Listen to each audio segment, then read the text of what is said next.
Right now, though, let's talk about this LSU roster because going into this weekend, it is now clearer than ever and worse than ever in terms of just the raw numbers. And Brody Miller did some really good work on The Athletic. Again, theathletic.com/holdthatpodcast for a 2-for-1 sign-up deal. So we'll start here. The obvious place. So right now, when you look at this weekend, after the Eric Gilbert opt-out, you're down to just 69 scholarship players. Then you think about like Miles Brennan being hurt, Racing McMath being hurt. You think about Torrey Carter being suspended. After injuries and suspensions, you are somewhere around 65 players. As we have said multiple times, you're allowed 85. Let's deal with round numbers. So you're looking at roughly not using 25%, a full fourth of the resources that are allotted to you under the rules. This would be, what is it, a $210 million cap in the NFL this year? So this would be roughly the equivalent of somebody carrying $40 million in dead money, which the Saints did. They carried 20% of the cap in dead money a few years back. You know what they did? They went 7-9. Because when you're talking about major college football and you're talking about the NFL, you're talking about things that are so competitive where the margins are so slight that something like, single percentage points are the difference between winning and losing. And here you are. You're basically just dealing without a full fourth of the resources that you are allotted. So you can see how bad that is just from a starting standpoint. But then the question becomes, how did you get to this point? A very obvious starting point. You had 9 underclassmen leave this last offseason. Now, 8 got drafted in the first 4 rounds. So I don't know if you can really fault any of them, obviously, from a business decision standpoint, but it does hurt. That's 9 very talented players. Think about that. 8 guys drafted in the first 4 rounds that left early. On top of that, so those are players you definitely didn't want to lose. On top of that, you have had 10 players transfer or enter the transfer portal. Now, you don't care about all these, but some of them hurt worse than others. You got Eric Monroe, you got Donovan Campbell, you got Jamal Pettigrew, Justin Thomas, Peter Parrish, Marcel Brooks, obviously Apu Ika. So we got 9 underclassmen leaving early, 10 players transferring or entering the portal, and then you have opt-outs, right? Jamar Chase, Tyler Shelvin, Kerry Vincent Jr., Terrace Marshall, and now, of course, Eric Gilbert. And so this is all very poor at this point. And but still, it doesn't fully explain how your numbers are so light. And then you get to the final piece of the puzzle where the root of all of this does seem to be, the root of all evil in this roster management case is the 2018 class. And it's for a couple of reasons, right?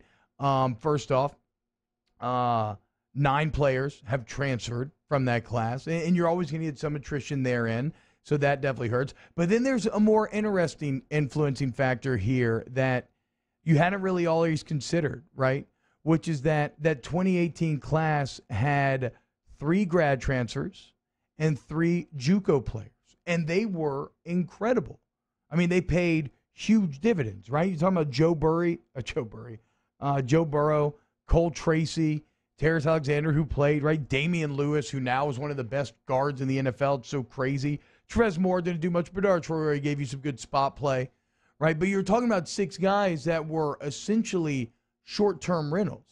And that's all well and good. Because they contribute immediately, and you're going to have to do that again now. But the problem is that's always going to take away some of your numbers from that class. So automatically built into that 2018 class, let's say you signed 25 guys, 6 of them are JUCO or grad transfers. So you're looking at you're looking at 6 guys off the top just not being able to return after 2 years. So really that then becomes a 19-man class. So then when you have 9 players transfer out, all of a sudden your class, which it's always 3 years out, right, where you look for that class to have the biggest impact. Well, now from 2018, your class about to be 3 years out, you have just 10 players remaining.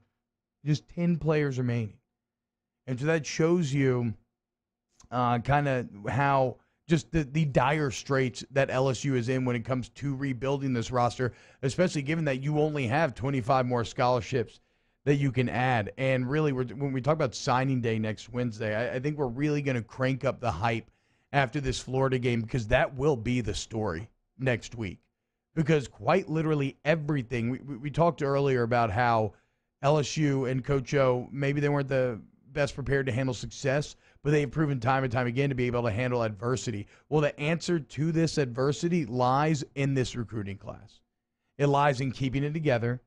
It lies in maybe even adding the bigger. I mean, you still got to get Mason Smith in this class if you want people to have, you want to attain your ultimate goals, and you must get offensive linemen. And so that is the question from this point forward. That was the how and why you're where you're at from a roster standpoint, and the how you're going to get better has everything to do with this class, which is interesting. As it stands now, is the highest rated class of the Ogeron era.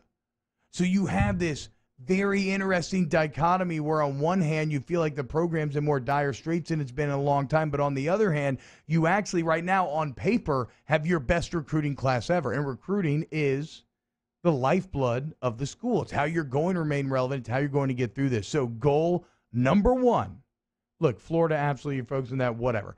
Goal number one has to be to keep this class together next week, add some O-linemen, and if you can do that, then hopefully, at least in the more long term, you can start to ease some of these number of problems that are affecting you so much.